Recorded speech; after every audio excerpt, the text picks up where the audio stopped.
Hey, welcome back to Squarebody Stuff. I'm Chad. We got old Cream Puff, my 79 C10 short bed in the shop today.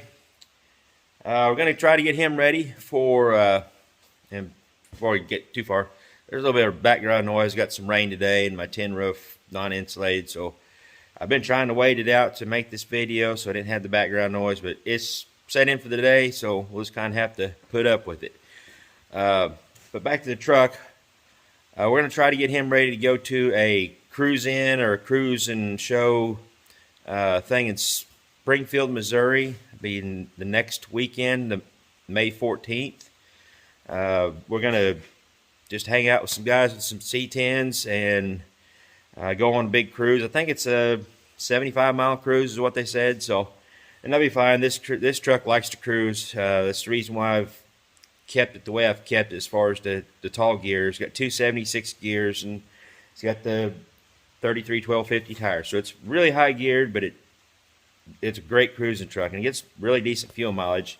It does have just a turbo 400 transmission and of course a little 350 underneath the hood. But so I'm gonna try to get him ready for that show, which he's got his own style of patina going on. And he's dirty. We live on a gravel road, so it's 2 miles of gravel road either way. So he kind of stays dirty because he is pretty much my usual daily driver, going back and forth to work or whatever. So he just stays dirty. I need to clean the wheels up, give him a good bath. I think I'm going to, if I have time, I'm going to try to, get rid of some of the surface rust or kind of scrub him down again, because not too long after I first got him, a couple years ago, I done that. And actually I buffed out this door and it stayed kind of shiny, but I didn't get to the rest of the truck yet. So we're going to work on that maybe in a later video. But in this video, the first thing I got coming up that I need to do with this truck is the steering is starting to get, it's starting to wander. It's not necessarily loose as far as if you jiggle the steering wheel and you're going down the road, it responds. It's tight. So what that tells me is the pitman arm, steering box, and more than likely the driver's side of everything is tight. So when I've jacked the truck up to inspect the steering components to see what was loose, I started on the passenger side, and of course, as I assumed, because he just kind of wanders, is the idler arm has got some slack in it, and I've also got an outer tie rod end on the passenger side that's got some slack in it. It's pretty loose, so not at a dangerous level yet, but it really needs to be replaced. So what I did is I went ahead and ordered all my components for the front end. I got an idler arm, pitman arm, and all my inner and outer tie rod ends for both sides. So we're going to be doing some videos on that, and what I'm going to do is break it up into a video for the idler arm, a video for the pitman arm, and then video for tie rod ends. I'll just do one side on the video, but that way it's not a really long video. And what I like to do with these videos, on Facebook, if you're familiar with how I do stuff, is if someone has a question about something, how do I do this, how to do that, and if I have a video that helps out with that particular question or whatever they're having a problem with, I'll just post a link to my video. It's a lot easier than trying to type out or anything else. So I've got a video. If I have a video, I'll just post a video. So that, and it seems to help a lot of people out. I've had a lot of positive comments about it, and it's my way of contributing to the Squarebody community. So enough of me yakking, because I do enough of that anyways. Let's get to wrenching on this truck. Hopefully from that angle you can see how much slack I've got in that idler arm.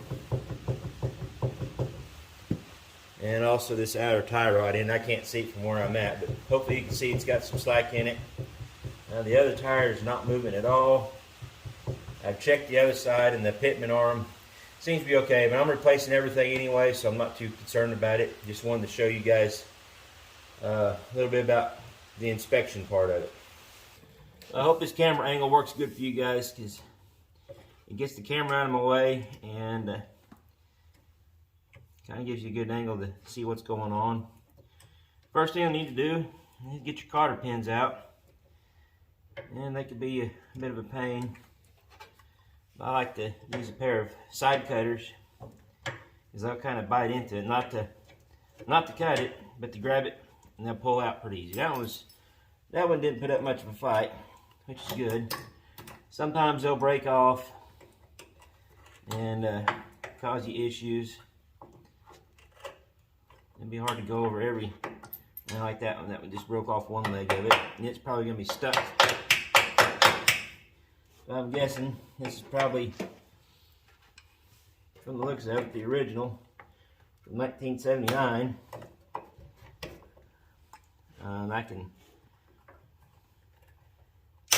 I can attest, because my 1979 parts that I was born with sometimes don't cooperate so well anymore either.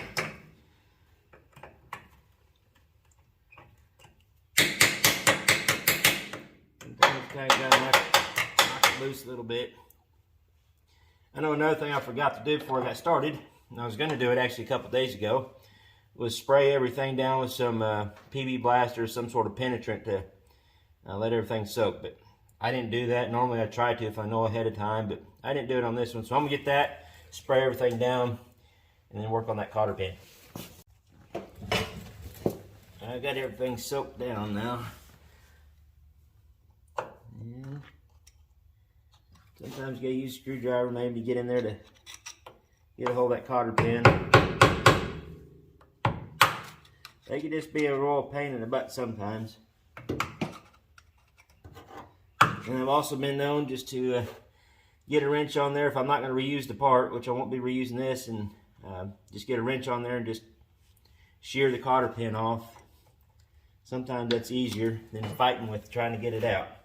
And I think that's what I'm going to do. I'm going to go ahead and pull that, break this end off. So I have room to get my... Oh wait, there it goes. I cut it short enough, it decided it's going to start moving. Maybe that PB Blaster works. But alright, got that off. Next step would be get your castle nuts off. And that one broke loose fairly easy. And that came loose.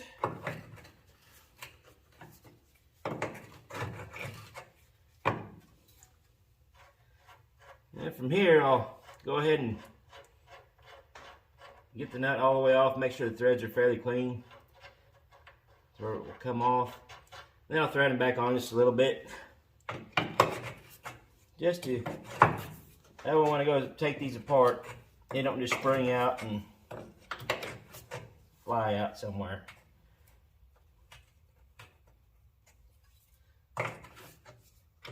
At this point, I usually take this side loose first and get the drag link and everything out of the way, and then bust that side loose. And if you wanted to, you could take this side loose, get it off the drag link, and you could actually take this arm stuff off the frame to be able to break that loose in a vise or something like that. But pick a fork, and so I'll use these. Hopefully it'll bust loose. And sometimes, if you get a good enough swing,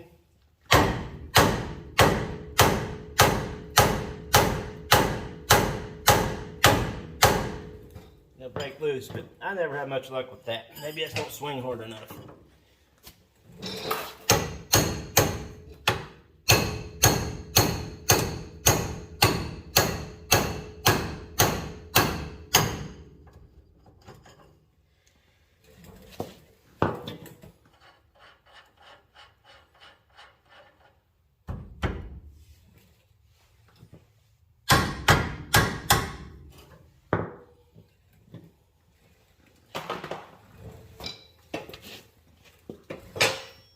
And same thing for the other end.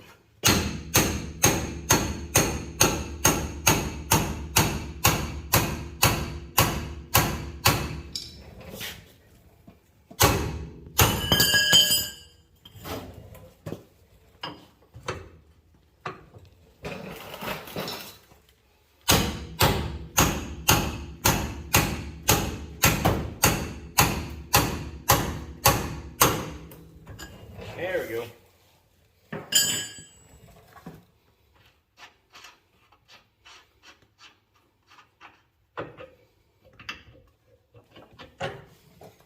And there's your idler arm.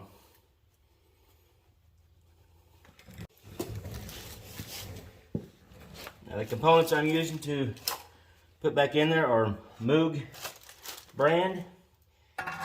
I used to try to just get the house brand, whatever it is, the Master Pro or whatever from O'Reilly's, but none of that stuff seems to last, so I've learned just to spend the money and get the better parts. And you have less problems. You have a more harmonious outcome that way. Try it this way.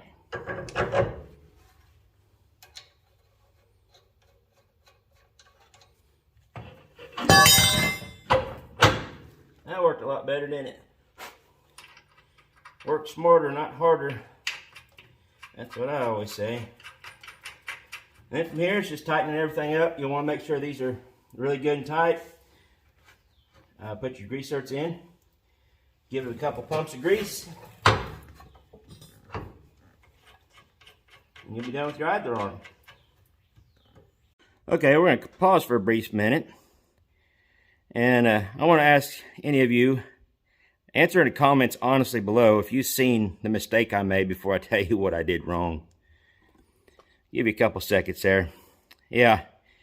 Too bad nobody that noticed it couldn't yell at me because I forgot my grease cups. So I got to pull that back out. Not a big deal. But I forgot to put my grease cups in there. So learn from my mistakes and don't do that. Or do that. Do put your cups in, but don't forget to put them in. So I'll pull it back apart, put the rubber cups back in.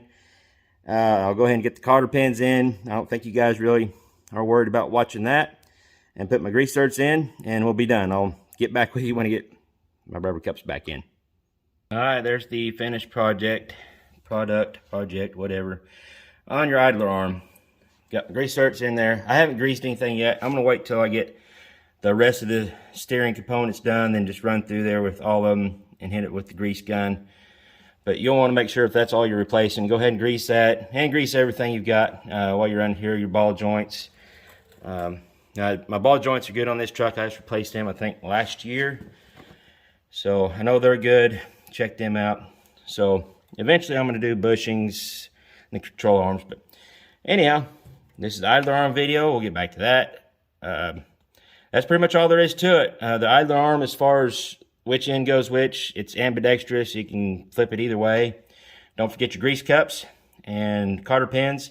Make sure everything's tight. All right, that's all it takes to put an idler arm on your C10 pickup. Most of your General Motors vehicles are about the same with this type of steering component. So also don't forget to go down in the description box below and check out my Teespring link. That's where you can find my merchandise. I've got shirts, hoodies, all sorts of stuff. Go check that out and pick up something. Anyways, thanks for watching. If you like what you see here and stuff, hit that subscribe button down below. Give us a thumbs up. All that stuff kind of helps the YouTube algorithm. Leave us a comment. Feel free to tell me how stupid I was for leaving those grease cups off. But if you've been doing mechanicing any length of time, I'm sure you've done the same thing or something similar. So not a big deal. All you do is just take it back apart, and I guess you just consider it practice makes perfect. But nah, I'll never be perfect. But anyways, leave me a comment. Let me know what you think. And if you have any questions, let me know. So until next time, y'all keep your square bodies rolling. We'll catch you later.